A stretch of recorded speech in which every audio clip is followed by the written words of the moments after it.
Sam, that was a topsy-turvy old game in a lot of ways. What do you think the difference was in the final wash-up? I mean, there's a few things to point at. I think they kicked the last goal of the first quarter and first one of the third. I think they kicked 8 in a row if you add it all up. So letting a side like that and get that sort of run on, it's going to be tough. So that's the negative. The positive was we got back in front even after that, but we just couldn't finish the job at the end. So we had chances all the way to the last 3 minutes and didn't take them. So they're a good side. They play a really consistent brand. We know how they go about it. Everyone does, and they just hung in a bit longer and were a bit more consistent than us through the night.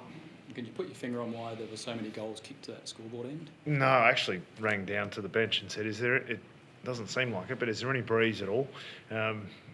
So no answers for why they were all kicked to one end. But I think when it's very rare that one team has the momentum for a whole game. Now, I think both teams did a decent job of when they had momentum putting scoreboard pressure on, but they were a little bit cleaner and a little bit more clinical when it really mattered, and they just were able. I think we had some momentum at a couple of different times, but we weren't able to put the score on the board, which put them away. So a bit disappointing there.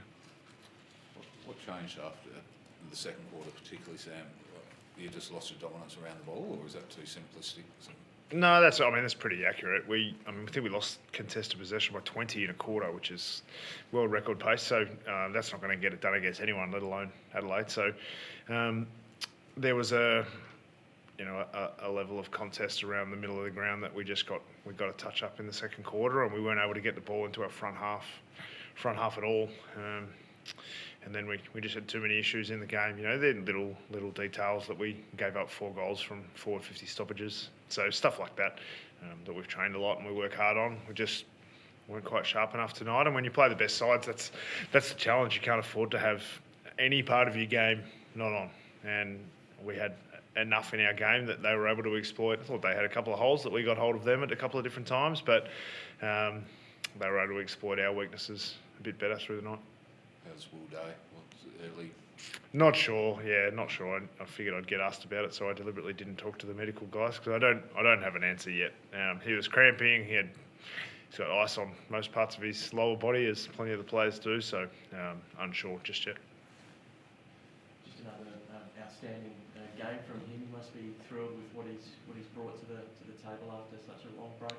Yeah, I mean Daisy's important for us. We obviously had sort of 4 months out of the game and has put together 2 games now, and he's pretty important for the way we go about it. But I thought the midfield as a collective, you know, it was a strange game from a numbers point of view. I don't think anyone had no midfielders from either team sort of were even in the mid-20s. So it was an interesting game, very even across both teams. You know, they had a little bit of class. Obviously, Rankin and Dawson just had their moments, and they were just a little bit.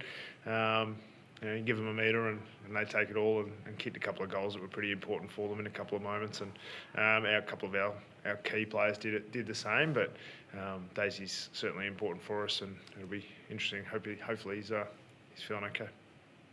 Must have been thrilled with that start to come over here after what they had done last week, sitting in the top 2. You must have just been thrilled with what you're able to produce early. Yeah, I mean they're 2 really good pressure teams. I think when you watch that, there's not a lot of space to have a run around and a bounce and make decisions for very long. And you know, if you thought about what you were pleased with, I think the part of the game that I was pleased with is we forced them to play a little bit differently. You know, they're really good at scoring from their front half. We restricted that, but they found another way. That's what good teams do. And so we restricted some of the way that they wanted to play, I thought, and it wasn't quite good enough. But there's some positives to come out of it. But we need to, you know, I don't think there's any surprises where our season's at. Where the season's in our hands. We've got 3 games to go. We'll win those. See you in September. That's what we have to focus on now, and you know, hopefully we see Adelaide again. What are your big work-ons in those last few games? What do you really hope to tighten up? I mean, some areas. I mean, the defensive 50 stoppages are a bit of a concern. Conceding 4 goals is going to be tough. That we moved the ball okay at different stages tonight and gave our forwards pretty good looks. You know, and there was a great contest with Thilthorpe and big Tom Barras at centre forward, and I thought if I could choose anyone to be in that contest on him, I would choose TB. Anyone in the competition, still marked it. So sometimes you tip your lid to those. The best players in the comp are very, very good at this stuff, and if you get beaten like that, I can cop that, and I think anyone can. But there were some parts of our game that we let it slip from things that are in our control. So very focused on those. Got another big test coming up Thursdays against Collingwood. Got them on a 5-day break. Doesn't get bigger than these 2 tests in a row, I guess. Yeah, I mean Adelaide, and then Collingwood at the G. I mean these are the games we want to play in. So we've been talking about getting to this position as a football club, as an organisation for a few years, and the AFL has given us the confidence that we deserve to play in these big games, and we're going to. I don't imagine we lost too many fans out of tonight. I don't think anyone walks away going the Hawks aren't very good. I think everyone recognises that there's something in our game that's good, but good is a challenge because we need to be great from where we are right now, and Collingwood have proven that they're the real deal, aren't they? So fortunately for us, quick turnaround, get back to Melbourne tomorrow, and we'll be ready to take on the Pies on Thursday night. Thank you. Cheers. Thanks, Ross.